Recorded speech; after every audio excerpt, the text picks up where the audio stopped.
Threats against our computers are not new, but this specific threat is. It's called the Schrock vulnerability. Let's compute this specifically, risks and solutions. From Schrock Innovations, Thor Schrock. Good to see you, Thor. Welcome back. Good to see you. It's freaky, guys. It is freaky. I hear about that. Sorry, I couldn't resist.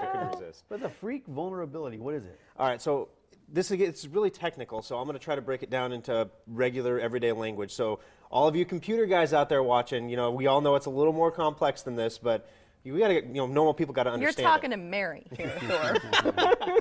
Okay, so 20 years ago, when the internet was in its infancy, somebody came up with the idea we're going to need secure communication. So we created this thing called a secure socket layer.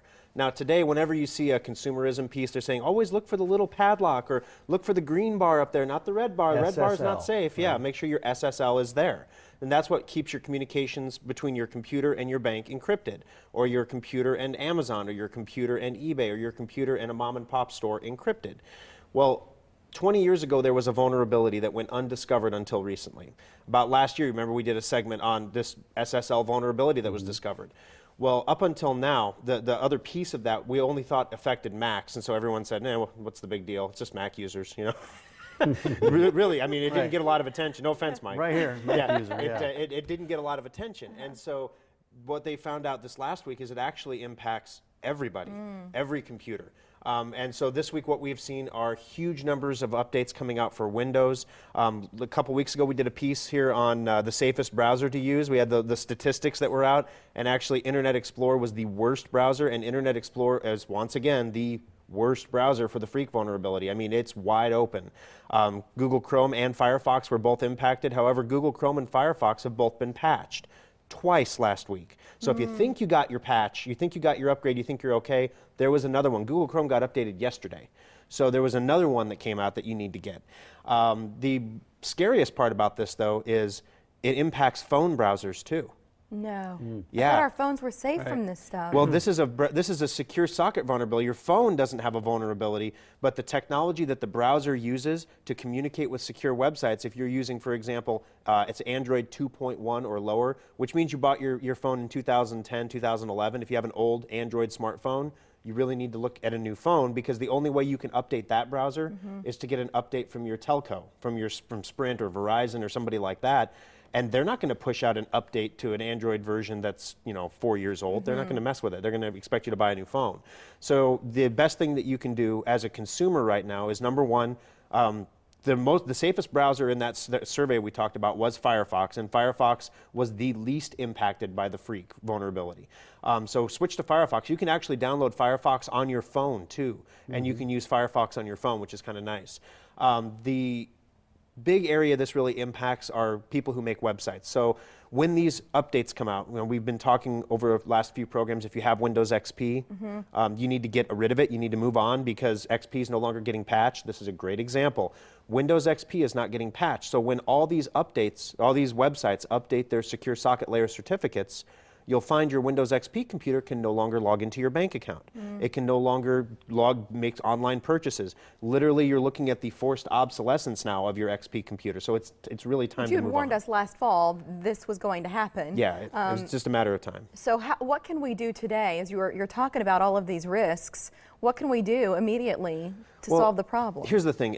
People are busy. People want to go live their lives. They want to do their thing. They get a pop-up on their screen that says it's time to update Firefox. Some people do it, some people don't. We've all been conditioned to be distrustful of pop-ups over time. And so the Firefox pop-up or the Chrome thing saying, hey, there's an update. Chrome even updates automatically sometimes. So those things we tend to trust. But when Java pops up, Java is impacted by this. When Flash pops up, when all these programs pop up with their little pop-up saying we want an update, we don't know if it's the real Java or the real Flash or what. Yeah. And the answer to this is a program called Secure Updater.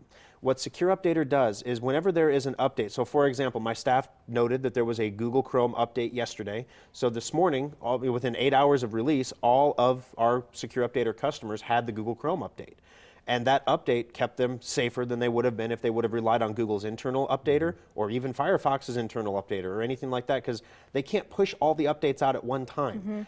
Google might be able to, but especially places like Firefox or Oracle, they're not going to push it out to millions of users instantly. But when you have Secure Updater, you get it instantly. And not only that, but it checks every 8 hours to make sure you're current.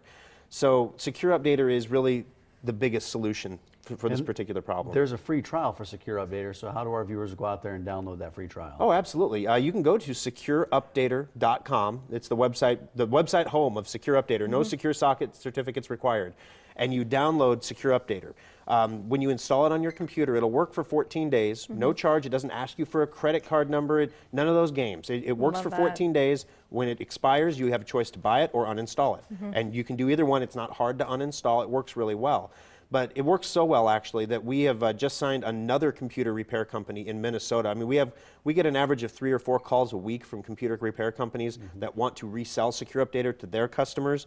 And it makes me feel good when I'm talking to this computer repair company in Minnesota and he installs it for the first time on his computer and he's just like, you've automated everything. This is amazing. I mean, because there are other programs out there you can use to check to see if you're up to date, but none of them automate everything. How much does it cost if you decide after 2 weeks that you want it $500,000. forever? No, I'm just kidding. No, it's actually, the initial year you subscribe is $50, and then each successive year after that you renew is $25. So it averages out to be about $2 a month.